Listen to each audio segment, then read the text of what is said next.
Salam əziz şagirdlər. İndi qüvvə mövzusuna aid ev tapşırıqlarının izahlarına diqqət edək. Birinci tapşırığımıza baxaq. Şəkildə cismə tətbiq olunan qüvvələr təsvir olunub. Bu qüvvələrdən hansılar bərabərdir? Biz şəklə baxsaq, görərik ki, bu cisimdir və cismə müxtəlif istiqamətə yönələn qüvvələr tətbiq olunub. Bu qüvvələrin hamısının modulları eynidir, yəni 5 newtondur.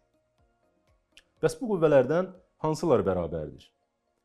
Qüvvə bilirik ki, vektorial fiziki cəmiyyətdir, yəni həm ədədi qiymətə, həm də istiqamətə malikdir. Və vektorial fiziki cəmiyyətlərin bərabər olması üçün onların həm ədədi qiymətləri, həm də istiqamətləri eyni olmalıdır. Burada baxsaq ki, bütün qüvvələrin ədədi qiymətləri eyni olsa da, onların bəzilərinin istiqamətləri fərqlidir. Amma həm ədədi qiymətcə, həm də istiqamətcə eyni olan qüvvələri buradan seçsək, F1, F3 və F4-dür. Deməli, bu qüvvələr içərisində yalnız F1, F3 və F4 qüvvə vektorları bir-birinə bərabərdir. Bir daha təkrar edirəm. Digər qüvvələrin modulları da hamısı eyni olsa da, qüvvələrin bərabər olması üçün onlar həm də istiqamətcə bərabər olmalıdır. Deməli, doğru cavab F1, F3 və F4 qüvvə vektorları bir-birinə bərabərdir. İkinci tapşırığa baxaq. Topu suya batırıb əlinizi çəksəniz, top sudan geriyə sıçrayar. Topu sudan itələyən hansı qüvvədir?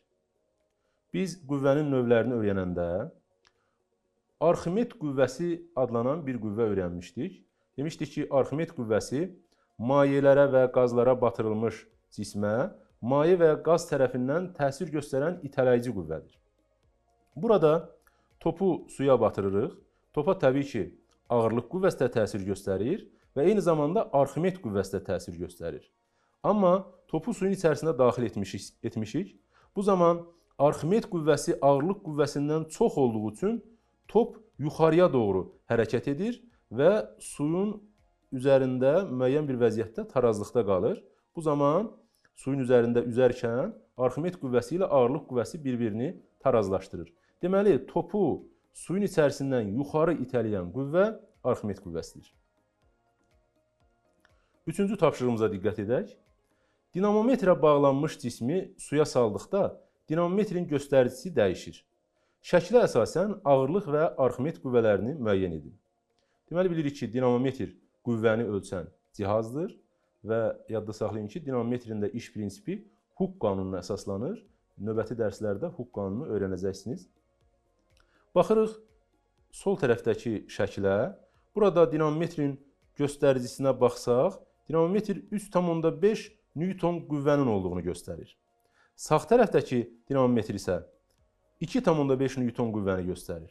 Deməli, bu cismin ağırlıq qüvvəsi 3,5 Newtondur. Çünki suya salmamışdan qabaq dinamometrin göstəricisi 3,5 Newton olur.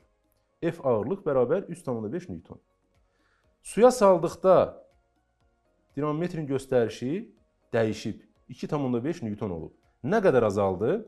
3,5 Newton çıxaq 2,5 Newton bərabərdir 1 Newton.